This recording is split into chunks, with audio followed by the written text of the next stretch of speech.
தாவேகவின் இரண்டாவது மாநில மாநாடானது இன்னும் சற்று நேரத்தில் நடைபெறவிருக்கிறது. காலையிலேயே ஆயிரக்கணக்கான தொண்டர்கள் திரண்டு வரக்கூடிய காட்சிகளை நாம் நேரலையில் பார்த்துக் கொண்டிருக்கிறோம். இது தொடர்பான மேலும் விரிவான விவரங்களை எமது செய்தியாளர் ராஜகுமரன் வழங்க கேட்போம். ராஜகுமரன், அங்கு இருக்கக்கூடிய கலசூழல் என்ன, விரிவான தகவல்களை பகிர்ந்துக்கங்க.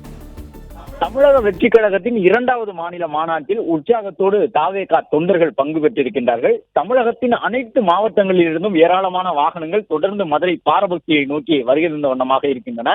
கிட்டத்தட்ட 6-7 கிலோமீட்டர் தூரத்திற்கு நடந்து வரக்கூடிய சூழ்நிலையிலும் கொஞ்சமும் உற்சாகம் குறையாமல் இளைஞர்கள் மாநாடு நடைபெறக்கூடிய இடத்தை நோக்கி வருகின்ற வண்ணமாக இருக்கின்றார்கள். நாம் பார்க்க முடியும், இப்பொழுதே அங்கு இருக்கக்கூடிய அனைத்து இருக்கைகளும் நிரம்பி காணப்படுகின்றன.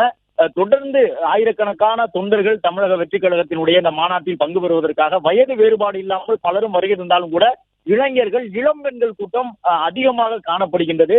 வெயிலையும் பொருட்படுத்தாமல் தொடர்ந்து அவர்கள் அந்த மாநாட்டு திடலில் அமர்ந்திருக்கக்கூடிய காட்சிகளை பார்க்கின்றோம்.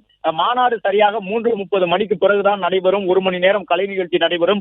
விஜய் மேடைக்கு வருவதற்கு 4 மணிக்கு மேல் ஆகும் என்றெல்லாம் சொல்லப்பட்டாலும் கூட முன்கூட்டியே இன்று காலை முதலே விஜய் நடந்து செல்லக்கூடிய அந்த ராம்ப் வாக் பகுதியிலே அமர்வதற்கு போட்டா போட்டி போட்டு தொண்டர்கள் அங்கு இருக்கைகளை பிடித்துக் கொண்டார்கள். அதன் பிறகு 60 பகுதிகளாக பிரித்து வைத்திருக்கக்கூடிய மாநாட்டு பகுதியிலே கிட்டத்தட்ட 6க்கும் கூடுதலான பகுதிகள், அதாவது 1.5 லட்சம் இருக்கைகளுக்கு ஏற்பாடு செய்யப்பட்டிருந்த பகுதியில் 10ல் 1 பங்குக்கும் கூடுதலான இருக்கைகள் நிரம்பிவிட்டன. வெயிலையும் பொருட்படுத்தாமல் இளைஞர்கள் திரண்டிருக்கின்றார்கள். வெயில் தொடர்ந்து அதிகரித்த வண்ணமாக இருக்கக்கூடிய சூழ்நிலையில் இருக்கைகளின் கீழே விரிக்கப்பட்டிருந்த அந்த தரை விரிப்புகளை பிரித்து எடுத்து தங்களுடைய தலைக்கு மேலே அந்த விரிப்புகளை பிடித்தபடி நிழலுக்கு வாய்ப்பாக அமர்ந்திருக்கின்றார்கள். அது மட்டுமல்லாமல் நாற்காலிகளையும் தலைக்கு மேலே தாங்கி பிடித்தவாறு வெயிலினுடைய அந்த வெக்கையில் இருந்து தங்களை காப்பாற்றிக் கொள்வதற்காக, நிழலை உருவாக்குவதற்காக தமிழக வெற்றி கழகத்தினுடைய தொண்டர்கள் தரை விரிப்புகளுக்குள் அமர்ந்திருக்கக்கூடிய காட்சிகளை பார்க்க முடியும். தார்பாய்களை போன்று தங்களுடைய தலைக்கு மேலே அந்த விரிப்புகளை இழுத்து பிடித்து வைத்து அதற்கு கீழாக அமர்ந்திருக்கின்றார்கள். வெயிலின் தாக்கம் அதிகம் இருந்தாலும் கூட விஜயை எதிர்நோக்கி அவர்கள் காத்திருக்கின்றார்கள். தமிழக வெற்றி கழகத்தின் சார்பில் இன்று நடைபெறக்கூடிய இந்த மாநாட்டில் ஏற்கனவே பல்வேறு படிப்பினைகளை பெற்றிருந்தார்கள். கடந்த ஆண்டு அக்டோபர் மாதம் 27ஆம் தேதி விக்கிரவாண்டியில் முதல் மாநில மாநாடு நடைபெற்ற பொழுது வெயிலால் அதிக பாதிப்பை சந்தித்தார்கள். தண்ணீர் கிடைக்கவில்லை, உணவு கிடைக்கவில்லை. ஆனால் இந்த முறை அனைவரும் குடை எடுத்து வாருங்கள் என்ற ஒரு அறிவுறுத்தலை ஏற்கனவே தமிழக வெற்றி கழகத்தின் சார்பிலும் தொண்டர்களுக்கு சொல்லியிருந்தார்கள். எனவே பெரும்பாலான தொண்டர்கள், குறிப்பாக பெண் தொண்டர்கள் கையில் குடையுடன் வந்திருக்கின்றார்கள்.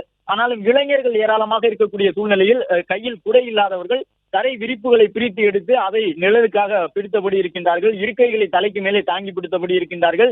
ஆயிரக்கணக்கான தொண்டர்கள் இதுவரை வந்துவிட்டார்கள். அந்த குறிப்பிட்டு சொல்லக்கூடிய அந்த 1.5 லட்சம் இருக்கையிலிருந்து 2 லட்சம் இருக்கைகள் போடுவதற்காக அமைக்கப்பட்டிருந்த பகுதியில் 10ல் 1 பங்கு பகுதி, கிட்டத்தட்ட 7-8 பகுதிகள் நிறைவு இருக்கின்றன. தொடர்ந்து தொண்டர்கள் வந்த வண்ணமாக இருக்கக்கூடிய சூழ்நிலையில் தமிழக வெற்றி கழகத்தினுடைய மாநாட்டு மேடையிலே கலை நிகழ்ச்சிகள் எப்போது தொடங்கும் என்ற ஒரு எதிர்பார்ப்போடு அவர்கள் காத்திருக்கின்றார்கள். தமிழகத்தின் அனைத்து இடங்களில் இருந்தும் வந்திருக்கின்றார்கள். அனைவருமே விஜய் என்ன பேச போகின்றார் என்ற ஒரு எதிர்பார்ப்போடு இருக்கின்றார்கள். ஏனென்றால் முதல் மாநில மாநாடு நடைபெற்ற பொழுது தமிழக வெற்றி கழக தலைவர் விஜய் ஒரு சில நிமிடங்கள் தான் பேசுவார் என்றெல்லாம் எதிர்பார்த்துக் கொண்டிருந்தார்கள். விஜயால் அவ்வளவு நீளமாக அரசியல் பேச முடியுமா என்றெல்லாம் அரசியல் களத்திலே பல்வேறு கேள்விகள் இருந்தன.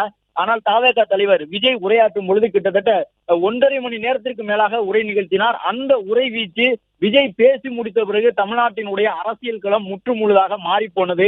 பல்வேறு அரசியல் கட்சிகள், குறிப்பாக ஆளும் கட்சியின் கூட்டணியில் இருக்கக்கூடிய கட்சிகள் எல்லாம் ஆட்சியில் பங்கு வேண்டும், அதிகாரத்தில் பங்கு வேண்டும் என்று கேட்க தொடங்கியிருந்தனர். பிளே ஸ்டோர் மற்றும் ஆப் ஸ்டோரில் இருந்து பாலிமர் செயலியை QR கோடு மூலம் பதிவிறக்கம் செய்யுங்கள். செய்திகளை உடனுக்குடன் பெறுங்கள்.